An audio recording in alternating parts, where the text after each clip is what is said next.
Let's talk a little bit about whey protein powders for a minute, okay? A lot of people don't understand the difference between whey proteins. There's so many out on the market, from milk protein concentrates to whey protein concentrates to whey protein isolates to hydrosolates. What's the difference? Well, originally before there were sophisticated filtering systems to filter the whey protein, you had milk protein concentrates, which were basically just powdered skim milk in a sense. A lot of people had a lot of problems with gas and stomach distress from this because if you can't drink milk, you couldn't drink this stuff. Then they got a little more sophisticated and they started producing what's called whey protein concentrates. A whey protein concentrate is just the whey protein. They've removed the casein and all the other junk. And pretty much what's left is whey protein with milk sugar, okay? A little bit of milk sugar, which is known as lactose. The problem with lactose is that a lot of people are what we call lactose intolerant. And what it means to be lactose intolerant means we don't produce any enzymes that break down the lactose or sugar molecule, milk sugar molecule. If you don't digest the sugar molecule, what happens is when the stuff gets to your intestinal tract, the bacteria in there are fermented. And if anyone knows anything about fermentation produces gas, okay? And when you produce gas, you produce smelly gas, methane gas specifically, and a lot of people who are lactose intolerant know what it smells like when they use the stuff, and it gets uncomfortable because you get crampy, and a lot of times what happens is you get what happens with the protein you're taking in, it becomes malabsorbed, but because you're not digesting it, you're eliminating it via diarrhea or severe stomach distress, and you're actually not even absorbing the protein. So this lactose component of the whey concentrate can cause you to malabsorb some of the protein that you're eating. Not everyone has this problem, but as a person who's very interested in health and good absorption of the foods you're eating, you want to put the highest quality nutrients into your body. So as the years progressed, they started developing techniques to even more finely filter these whey species, and they created something known as Whey Isolate. Okay, Whey Isolate or pure Whey Isolate is a whey protein that has the lactose completely removed. By removing the lactose completely, okay, it makes the protein pretty much 100% absorbable. There's no issues with malabsorption. There's no issues with not having the right enzymes to digest the stuff. The stuff is essentially almost pre-digested, and it gets absorbed very rapidly. Whey hydrosolates tend to be one step further down the line. They take the whey isolate, they add digestive enzymes to it, and they break it down into smaller pieces. Inherently, the problem with whey hydrosolates has been that they taste disgusting, okay, because of this digestion process. So most companies, okay, or most people that are interested in using a good quality whey will use an isolate, because isolates can be made to taste good. That's assuming that the company who makes it wants to put the money into the flavoring system, because flavoring systems are very, very expensive.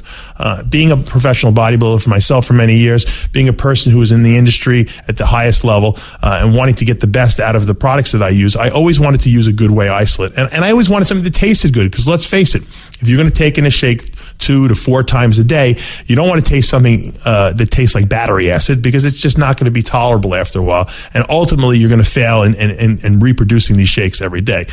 So when I created Isolyze, which is Species Nutrition's 100% whey protein isolate, my first condition was that the isolate be the the highest quality whey isolate that you could possibly purchase. Once I had that in hand, I said, all right, now I got to create a flavoring system that tastes good. Now, the hardest flavor to make taste good is vanilla, okay? Because vanilla doesn't hide any taste. It doesn't hide a chemical taste. It doesn't hide sourness. It doesn't hide anything. So to make something that's vanilla taste good means you have to have a superb flavoring system and some superb flavoring specialists working on it. And I got the best. And my flavoring specialist produced a vanilla-tasting whey isolate, or known as Isolyze vanilla ice cream flavor, that is I think is among the best tasting on the market. You guys can be the litmus test for that, and you can give me your feedback. But from the feedback that I've gotten to this date, it is phenomenal. We also have a chocolate. We have a cherry vanilla, which I discovered by accident, by the way. I was mixing my fruit punch Fiberlize with my vanilla Isolyze, and I created cherry vanilla Isolyze. And that's how the flavor came about. And just more recently, our probably most popular flavor is vanilla peanut butter. Because let's face it, who doesn't love peanut butter? Okay, everyone does. And the greatest idea behind this vanilla peanut butter Isolyze is that there's no peanuts in there. No peanut whatsoever. It's a completely artificial flavoring system, and it tastes absolutely delicious. It's a little thicker than the regular other Isolyze flavors, and people seem to be going nuts for this flavor on their diets, off season, just snacks, anything. Okay, this is a phenomenal flavor. Now, what's the advantage of my Isolyze versus some of these other products on the market? Because there's a lot of isolates on the market, and they range in price. Mine happens to be a premium isolate, and a lot of people ask me, well, what does that mean? Well, when you take a scoop of my protein, which is 29 grams in weight, okay, 27 grams of that is protein. Okay, that's a very high yield. That's over 90% yield. The other 2 grams are just the flavoring system, the artificial flavoring system. There's 0 fat and 0 carbohydrates in this product. Okay, so you're getting a pure isolate, just protein, no fat, no carbohydrates, just protein. And that's what we want. We want the purest protein we can get in a delicious tasting flavor. If you look at some of the other competitors on the market, a lot of times you'll see 35 grams per scoop with only 25 grams of protein. That means there's other stuff in there that they're not telling you about. Read your labels, learn to read what the ingredient list is, and figure out for yourself what the best quality protein is with the best taste. And I challenge you to taste mine and give me your feedback.